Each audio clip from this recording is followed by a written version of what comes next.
चलिए, ये तो हमने शुरुआती राशियों के बारे में बात कर ली, जातकों को बता दिया कि आज का दिन कैसा रहने वाला है, लेकिन बीच में कुछ सवाल मैं आपसे पूछना चाहूंगी क्योंकि गणेश चतुर्थी आने वाली है और लोग गणपति जी को अपने मंदिरों में बैठाते हैं, लेकिन उन्हें नहीं पता होता कि कैसे पूजा की जाए।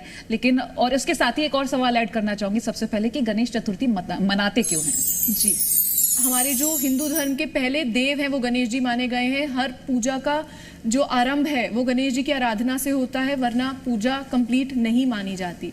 तो इसी और वैसे भी उनका नाम जैसे कि विघ्नहर्ता है जी, तो सारे विघ्नों को हरने के लिए उन्हें 10 दिन हम उनका पूजा करते हैं, उनकी पूरे विधि विधान से पूजा करते हैं और 11वें दिन उनका विसर्जन करते हैं। उसी के साथ हमारी सारी परेशानियों का भी विसर्जन करते हैं। कभी कभी क्या होता है कि कुछ लोग गणेश जी की मूर्ति को स्थापित करते हैं, 2-3 दिन में विसर्जित भी कर देते हैं, 3 दिन में विसर्जित कर देते हैं, तो ऐसा क्यों और क्या ये मान्य है? जी बिल्कुल, गणेश जी को हम 1.5 दिन, 3 दिन, 5 दिन, 7 दिन या 10 दिन हम लोग इस तरीके से उनकी पूजा करते हैं। उनको गणेश चतुर्थी के टाइम पे जब हम लेके आते हैं, इस बार 7 सितंबर की गणेश चतुर्थी है, तो अगर आप कितने भी दिन के लिए आप ला सकते हैं, ये बिल्कुल मान्य है, ये आपकी श्रद्धा के अनुसार है। जितने भी दिन आप उनकी पूजा करना चाहें आप कर सकते हैं। चलिए, आगे हम ये जानना चाहेंगे और दर्शकों को भी बताएंगे कि गणेश चतुर्थी पर हम कौन सी मूर्ति को विराजित करा सकते हैं, किस तरह की मूर्तियां हम घर में ला सकते हैं, क्योंकि कई बार ऐसा होता है कि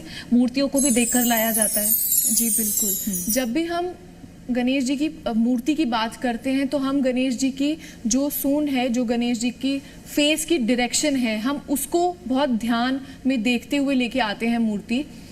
तो अगर जब हम घर में लेके आ रहे हैं तो उनकी जो डायरेक्शन है वो लेफ्ट की तरफ होनी चाहिए, क्योंकि हर मूर्ति कुछ कहती है। हर मूर्ति किस तरीके की आप मूर्ति लेके आ रहे हैं, वो बैठे हुए हैं या वो लेटे हुए हैं, किस तरीके की चीज़ें आप चाह रहे हैं। अगर आप लाइफ में लग्जरी लेके आना चाह रहे हैं तो आप बहुत ही रिलैक्स्ड पोज वाली लेके आ सकते हैं, और अगर वही आप बहुत ज़्यादा प्रगति लेके आना चाह रहे हैं तो जो बहुत अटेंटिव पोज में गणेश जी बैठे होते हैं एकदम सीधे तरीके से, वो लेके आ सकते हैं। वरना एक उनका जो विश्राम, जो उनका एक मूर्ति मिलती है जिसमें वो विश्राम कर रहे हैं, वो बहुत ही ज़्यादा लग्जरी लेके आती है लाइफ में।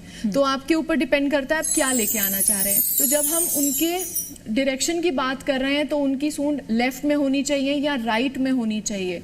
तब अगर हम उस बारे में बात करें तो जो राइट वाली डायरेक्शन मानी गई है, वो ऐसा माना गया है कि वो सारी चीज़ें तो आपको देते ही हैं, लेकिन एक अग्रेसिव फॉर्म में होते हैं। वो मूर्ति की जो स्थापना है वो पूरे तरीके से होनी चाहिए। उस मूर्ति की पूजा के बहुत प्रॉपर नियम है। अगर आप राइट साइड वाली मूर्ति लेके आ रहे हैं तो आप, क्योंकि जब भी हम गणेश जी के चतुर्थी के टाइम पे जब हम मूर्ति लेके आ रहे हैं तो हम 3 टाइम का भोग तो लगाते ही हैं, मूर्ति की स्थापना भी हम लोग करते हैं, लेकिन राइट साइड वाली मूर्ति ज़्यादातर मंदिरों में देखी जाती है क्योंकि उसके प्रॉपर नियम होते हैं, उसको एक प्रॉपर नियम के साथ लाया जाता है। तो हम गणेश चतुर्थी के टाइम पे जब मूर्ति लेके आए तो कोशिश करें जो उनके डायरेक्शन है वो उनके हार्ट की तरफ हो, लेफ्ट साइड हो।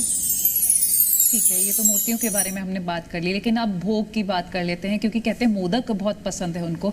और साथ ही ये भी जानेंगे, कई बार ऐसा होता है कि वर्किंग लोग होते हैं जो मूर्ति स्थापित करते हैं, अब 3 टाइम की पूजा उनके लिए पॉसिबल नहीं हो पाती है, तो उनके लिए क्या उपाय हो सकते हैं? और भोग की बात करेंगे, क्या क्या हम चढ़ा सकते हैं उनको? गणेश जी की जब आप स्थापना कर रहे हैं तो कोशिश करें जो लोग वर्किंग लोग हैं वो 1.5 दिन के लिए कर लें। अगर आपके लिए साथ रहना पॉसिबल नहीं है, क्योंकि गणेश जी को अकेला नहीं छोड़ा जाता। जब भी आप गणेश जी की स्थापना कर रहे हैं तो उन्हें अकेला बिल्कुल नहीं छोड़ा जाता, क्योंकि आप उन्हें एक बाल रूप में देखिए। एक बच्चे को जैसे अकेला नहीं छोड़ा जाता, एक बच्चे को जैसे थोड़े टाइम में हम कुछ खिलाते रहते हैं, उन्हें भोग लगाते हैं, उसी तरीके से गणेश जी का 3 टाइम भोग लगता ही है। ये बहुत ही ज़्यादा ज़रूरी है, क्योंकि गणेश जी जितने सॉफ्ट हार्टेड हैं उनका गुस्सा भी उतना ही खतरनाक भी हो सकता है, क्योंकि कुछ नियम है। आप उन्हें 10 दिन का एक पीरियड है जिसमें हम गणेश जी की आराधना कर रहे हैं, 1.5 दिन, 3 दिन, 5 दिन, जैसे भी आप अपनी श्रद्धा अनुसार ला सके, लेकिन 3 टाइम भोग लगाना बहुत ही ज्यादा जरूरी है। चलिए, मोदक उनको बहुत प्रिय है, ये हर कोई जानता है, लेकिन साथ में जैसे कि हम पूजा करते हैं, कोई हवन यज्ञ भी होता है, तो गणपति जी को जब बैठाते हैं तो भी हम दूर्वा घास चढ़ाते हैं। और गणपति जी की अब जब गणेश चतुर्थी आ रही है तब तो दूर्वा घास का बहुत ज्यादा उपयोग किया जाएगा, तो दूर्वा घास क्यों चढ़ाई जाती है, इसका महत्व भी हम आपसे जानेंगे।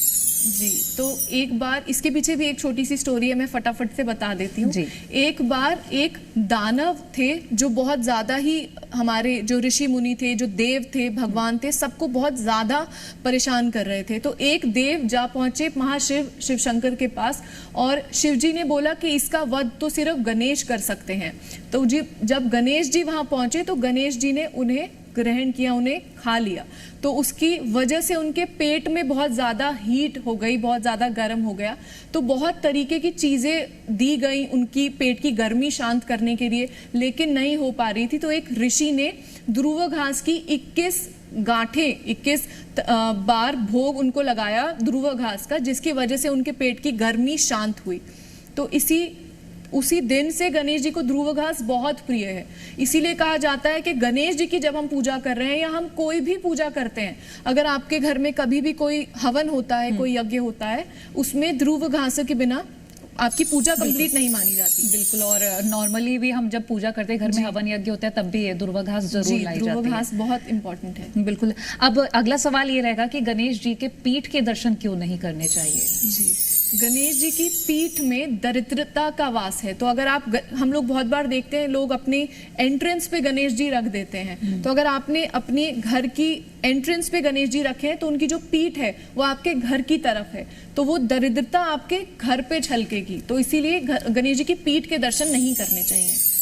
अच्छा, फिर गणेश जी को हम जैसे गेट पर लोग लगा लेते हैं, तो फिर किस डायरेक्शन में रखें ताकि घर में सुख संपत्ति बनी रहे, वो दरिद्रता ना आए? अगर आपको लग रहा है कि आपने गणेश जी अपने दरवाजे पे रख दिए हैं, सबसे पहले तो ये एक मेरी पर्सनल रिक्वेस्ट है कि घर के बाहर नहीं होने चाहिए भगवान। हम लोग घर के ऊपर लगाते हैं, तो उसके पीठ के पीछे आप एक और गणेश जी लगा दीजिए। पीठ से पीठ जब हम गणेश जी की मिला देते हैं तो उनका ध्यान घर के अंदर भी है, घर के बाहर भी है, पीठ आपके घर की तरफ नहीं है। तो ये हम कर सकते हैं। उन्हें घर के चौकीदार के रूप में बाहर बिल्कुल ना बिठाएं। अच्छा, कई बार ऐसा होता है कि प्रसाद को लेकर लोग बहुत कंफ्यूज होते हैं, सिर्फ मोदक ही क्यों चढ़ाते हैं? कोई इसके पीछे भी स्टोरी है क्या? गणेश जी को मोदक बहुत प्रिय है, ये तो हम सब जानते हैं, इसीलिए गणेश जी को मोदक का भोग लगाया जाता है। मोदक सिर्फ एक मिठाई या मीठे के रूप में नहीं देखा जाता। आप जब भी देखेंगे गणेश जी की जो भी मूर्ति होगी, उनके हाथ में मोदक होता है। लाइफ की फुलफिलमेंट को भी मोदक दर्शाता है। कैसे गणेश जी के दो चीजें जो बहुत ही ज्यादा, हम जब भी गणेश जी की मूर्ति देखेंगे तो आप देखेंगे एक उनके मोदक और एक उनके मूषक, ये दोनों चीजें हमेशा साथ होती हैं। तो इन दोनों का ही एक बहुत ही प्यारा मैसेज है जो गणेश जी ने दिया है। सारी चीजें होते हुए भी, पूरे दुनिया के ज्ञाता होते हुए भी, सारे ग्रंथों की नॉलेज होते हुए भी, बहुत ही ज्यादा डिटैचमेंट मूषक दिखाते हैं कि वो ऐसी कोई चीज नहीं है जो गणेश जी नहीं कर सकते, लेकिन फिर भी उन्होंने मूषक को चुना अपनी सवारी के तौर पे। और जब लड्डू की हम बात करते हैं तो लड्डू शो कर रहा है लाइफ की कंटेंटमेंट और जो हर चीज में जो आपकी पॉजिटिविटी, उस चीज को दर्शाता है। चलिए, अब मैं पूजा को लेकर बात कर लेती हूँ कि गणपति जी, लक्ष्मी जी और सरस्वती जी की ज्यादातर साथ में पूजा की जाती है, और अक्सर हम देखते हैं जैसे कि दिवाली हो गई या खास पर्व हो गए तो गणपति जी और लक्ष्मी जी की मूर्ति को साथ में विराजते हैं। ऐसा क्यों? गणेश जी आपको देखिए, हर भगवान की, अब जैसे हमारे ग्रह हैं, हर ग्रह हमें कुछ देता है, कोई शादी कंट्रोल कर रहा है तो कोई कुछ, तो ऐसे ही गणेश जी और लक्ष्मी जी की जब हम पूजा करते हैं, खासतौर पे दिवाली पे, तो गणेश जी आपको बहुत ज़्यादा फुलफिलमेंट दे रहे हैं, नॉलेज दे रहे हैं, वो ज्ञाता है, उनके बिना तो कोई पूजा शुरू ही नहीं होती। लक्ष्मी जी आपकी लाइफ में वेल्थ लेके आएंगी, आपकी, जैसे हम जानते हैं, वो लक्ष्मी लेके आएंगी।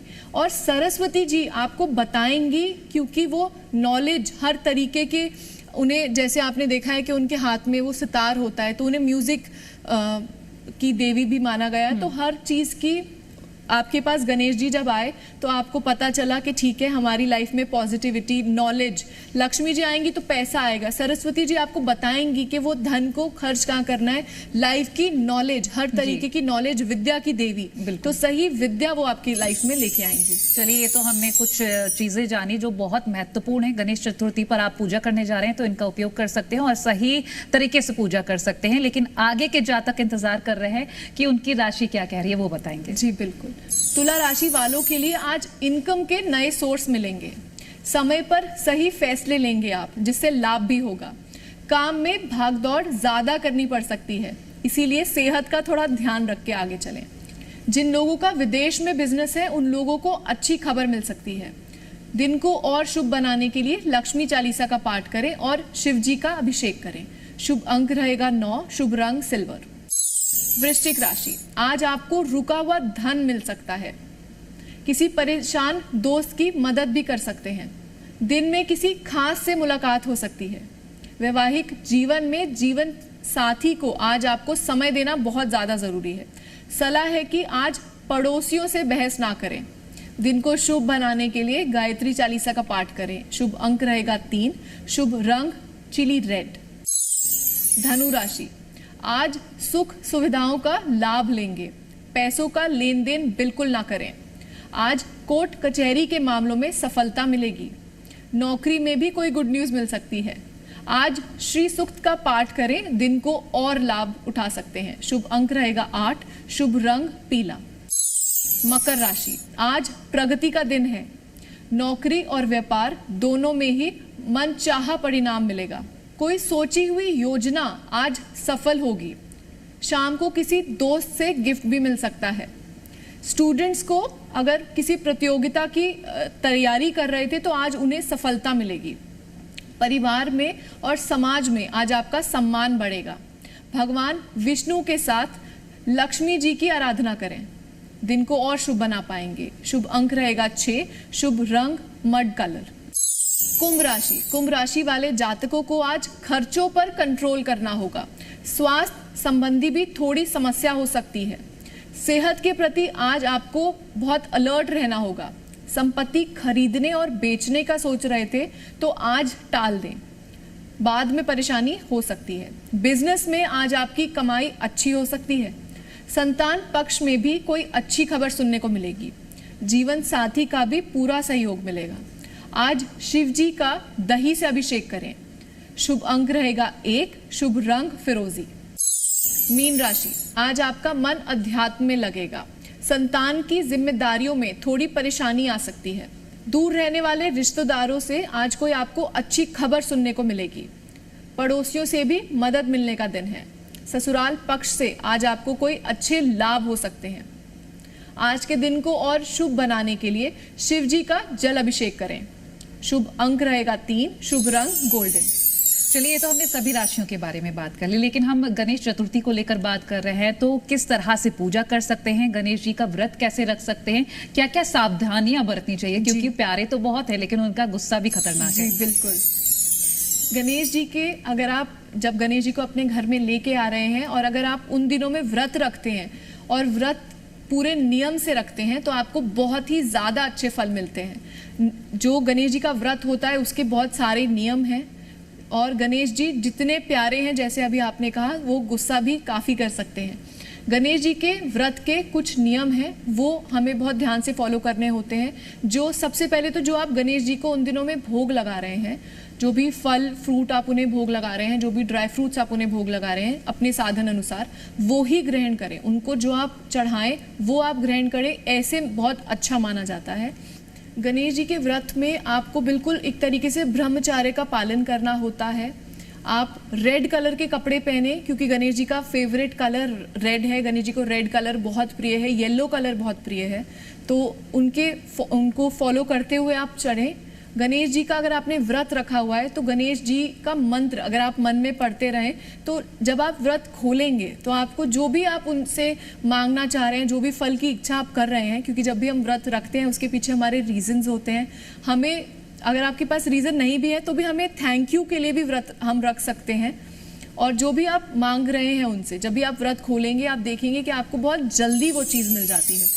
चलिए, ये तो हमने जानकारी और ले ली। अब विशेष पूजा कोई की जाती है या फिर कोई विशेष उपाय भी होते हैं क्या कि आप इस वक्त में विशेष पूजा करें और आपकी जो सारी समस्याएं, वैसे तो विघ्नहर्ता उनको कहा ही जाता है, आप सच्चे मन से उनकी पूजा करें तो हर परेशानी हर लेते हैं, लेकिन कोई विशेष पूजा भी होती है क्या? सबसे पहले तो 7 सितंबर को गणेश जी आ रहे हैं। हमने पहले बात की है कि अगर हम कोई भी चीज़ अभिजीत मुहूर्त में अपने घर लेके आते हैं तो बहुत ही शुभ माना जाता है। तो 7 सितंबर को 11:42 से 12:45 तक अगर आप अपने घर में मूर्ति लेके आते हैं तो बहुत शुभ है। इस टाइम पे जब भी गणेश जी की मूर्ति आती है तो उनकी प्रॉपर तरीके से पूजा करना बहुत ज़रूरी है। तो उसके लिए आपके पास कोई पंडित जी की सहायता ज़रूर लें। तो जब भी हम गणेश जी का आसन बिछाएं, वहाँ पे हम हल्दी की एक गांठ और हम उसके साथ ही एक तिलक ज़रूर लगाएं, रेड कलर से उस आसन पे तिलक लगाएं और उसके बाद हम गणेश जी की मूर्ति को स्थापित करें। गणेश जी की मूर्ति की प्राण प्रतिष्ठा ज़रूर इम्पॉर्टेंट है होना। तो इसके लिए आपको एक पंडित जी जो अच्छे से उनकी प्राण प्रतिष्ठा कराएं, क्योंकि जब हम गणेश जी की पूजा कर रहे हैं तो ऐसा माना गया है कि वो वहाँ मौजूद होते हैं। तो इसके लिए प्राण प्रतिष्ठा कराना बहुत ज़रूरी है। उनकी पूर्ण तरीके से हम पूजा करें, 3 टाइम का उन्हें भोग लगाएं। भोग में तुलसी यूज़ ना करें, ये बहुत ज़्यादा ज़रूरी है। जो भी आप उन्हें भोग लगाते हैं उसके बाद वो आप अपने जो भी आपके घर में लोग हैं अपनी फैमिली में बांट दें। अगर किसी ने व्रत रखा है तो वो उसे ग्रहण करे। ठीक है। और साथ ही हम ये भी जानेंगे, चूंकि हमने ये बात की कि गणेश जी की जब पूजा करते हैं तो किस तरह से पूजा की जाए, कोई ऐसे नियम होते हैं जिनका पालन करना बेहद ज़रूरी है, उन नियमों का पालन करना ही करना है। अगर हमने व्रत रखा है तो हमें we have to make sure कि हमें बिल्कुल ब्रह्मचार्य का पालन करते हुए व्रत रखना है। और अगर आप गणेश जी को आरती कर रहे हैं, उनकी पूजा कर रहे हैं, तो आपको बहुत ही ज़्यादा साफ रहना है। ये छोटी छोटी चीज़ें हैं जिनसे बहुत बार हम लोग इग्नोर कर देते हैं, लेकिन ये बहुत ज़्यादा इम्पॉर्टेंट है। और गणेश जी क्योंकि आपके विघ्न हरने के लिए आए हैं तो बहुत सारी छोटी छोटी रेमेडीज़ आप कर सकते हैं। गणेश जी किस दिशा में बिठाएं, नॉर्थ ईस्ट में बिठाएं। और जब आपने गणेश जी की जो आपने चौकी लगाई है तो उस सेम लेवल पे कोशिश करें आप ना बैठें। अगर आपने एक टेबल पे उनको लगाया है तो हम बहुत बार सामने ही सोफ़ा चेयर पे बैठ जाते हैं। कोशिश करें उस सेम लेवल पे हम लोग ना बैठें। उसी जो चौकी है उसके नीचे, अगर आपकी लाइफ में कोई बहुत मेजर इश्यूज चल रहे हैं, ऐसी कोई प्रॉब्लम है जो आपकी सॉल्व नहीं हो पा रही, तो आप एक पेपर पे वो प्रॉब्लम लिख सकते हैं। अगर आपको कोई किसी भी चीज़ में आपकी कोई चीज़ अटकी हुई है या कोई ऐसी चीज़ है जो आपको बहुत टाइम से परेशानी दे रही है, एक सफ़ेद रंग के कागज़ पे नॉर्मल किसी भी रंग के पेन से आप वो परेशानी लिखें और गणेश जी के पास आप वो रख दें नॉर्थ ईस्ट में। आप देखेंगे जैसे ही 1.5 दिन, 3 दिन, 5 दिन, जितने भी आप दिन रख रहे हैं वो जाएंगे ही गणेश जी। लेकिन उसके साथ साथ जब आप उनका विसर्जन करेंगे आपकी वो प्रॉब्लम का भी विसर्जन होगा। अच्छा, गणेश जी से जुड़े कुछ उपाय भी जानेंगे कि और क्या क्या उपाय होते हैं, क्योंकि हम पूजा जब करते हैं तो नॉर्मली पूजा कर लेते हैं, आरती पढ़ देते हैं, लेकिन उपाय और क्या क्या कर सकते हैं? तो जैसे अभी हमने ध्रुव घास की इम्पोर्टेंस के बारे में बात की और हमने देखा कि कैसे उन्हें 21 बार गणेश जी को ध्रुव घास चढ़ाई गई थी और उसकी प्रॉब्लम सॉल्व हुई थी, गणेश जी की प्रॉब्लम उससे सॉल्व हुई थी। तो ऐसे ही अगर आपको लगता है आपकी लव लाइफ में कोई बहुत ज़्यादा उतार चढ़ाव चल रहे हैं, आप दोनों हस्बैंड वाइफ मिलके, या अगर आपको लगता है कि आपके पार्टनर नहीं बिलीव करेंगे तो आप उनका नाम लेके गणेश जी पे, अगर आपके घर में आप स्थापना नहीं भी कर रहे हैं तो आप किसी के घर जाके भी ये रेमेडी कर सकते हैं। ध्रुव घास आप लेके जाइए और उन्हें 7 बार गणेश जी को सेम चीज़ कहते हुए उनके चरणों में 7 बार ध्रुव घास चढ़ा दीजिए। इससे आपको बहुत फ़ायदा होगा। और या फिर अगर आपको लगता है कि आपकी शादी होने वाली है या शादी नहीं हो रही है, रुकी हुई है, शादी में अगर कुछ इस तरीके के इश्यूज आ रहे हैं तो उन्हें गांठों को थोड़ा थोड़ा ध्रुव घास की एक माला बना लीजिए लाल रंग की मौली में, और उसमें आप अगर वो चढ़ाते हैं तो इससे भी रुकी हुई शादी जल्दी हो जाएगी। रिश्ते नहीं आ रहे हैं तो रिश्ते आपको अच्छे मिल जाएंगे।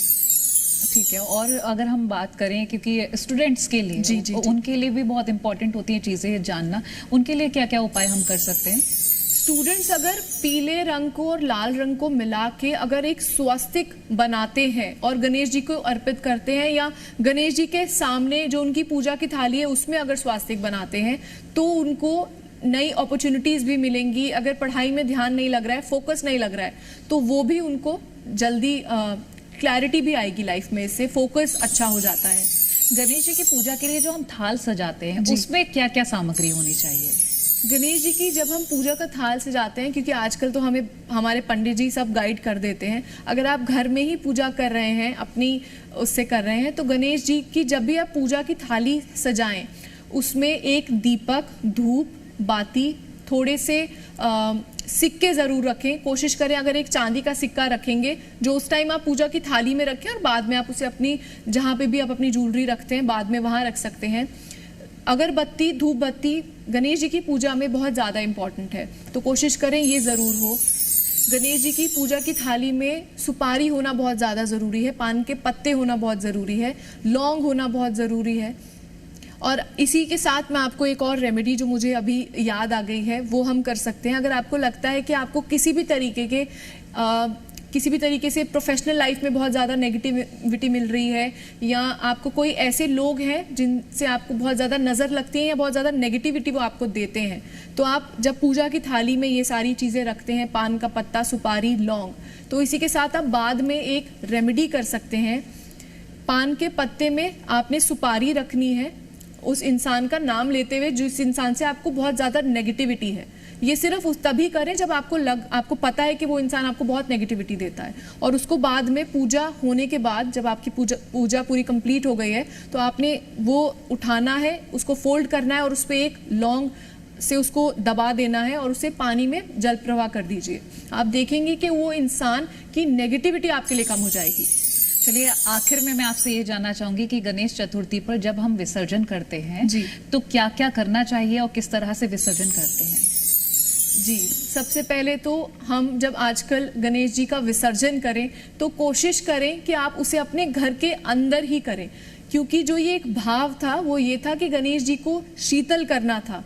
उनके साथ ही आप अपनी इश्यूज का भी विसर्जन करते हैं, और इससे एक बहुत ही ब्यूटीफुल मैसेज भी था कि ये जो देह है, ये जो बॉडी है, ये मिट्टी की है और इसने मिट्टी में मिल जाना है।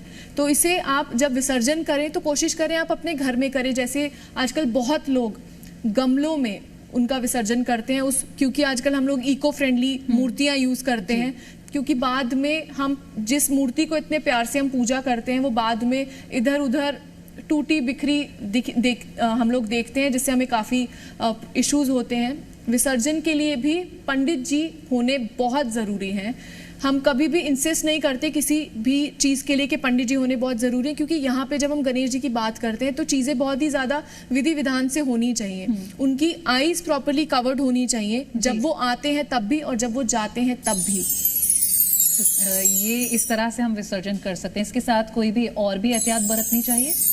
जो भी आपने गणेश जी को ज्वेलरी पहनाई है या जो भी आप उनको कपड़े पहनाए वो आप रिमूव करें। उनकी मंत्रों के साथ, उन्हें जयकारे के साथ जो गणेश जी का हम गणपति बप्पा मोरया करते हुए उन्हें लेके आते हैं और वैसे ही उन्हें लेके जाएं। जो उनका जो जल है जिसमें आप कर रहे हैं उसमें गंगा जल होना बहुत ज़रूरी है। आप अपने श्रद्धा अनुसार उसमें थोड़ा सा केसर भी डाल सकते हैं। चलिए, बहुत शुक्रिया रुचिका जी ये सभी जानकारी बताने के लिए, क्योंकि गणेश चतुर्थी आ रही है, हर कोई चाहता है कि भगवान गणपति को प्रसन्न किया जाए, लेकिन किस तरह से किया जाए, क्या विधि होती है पूजा की, ये सभी चीजें रुचिका जी ने बताई। इसी के साथ आज गुड लक में इतना ही। आप देखते रहिए हमारी इस खास पेशकश गुड लक, लेकिन फिलहाल के लिए दीजिए इजाजत। नमस्कार।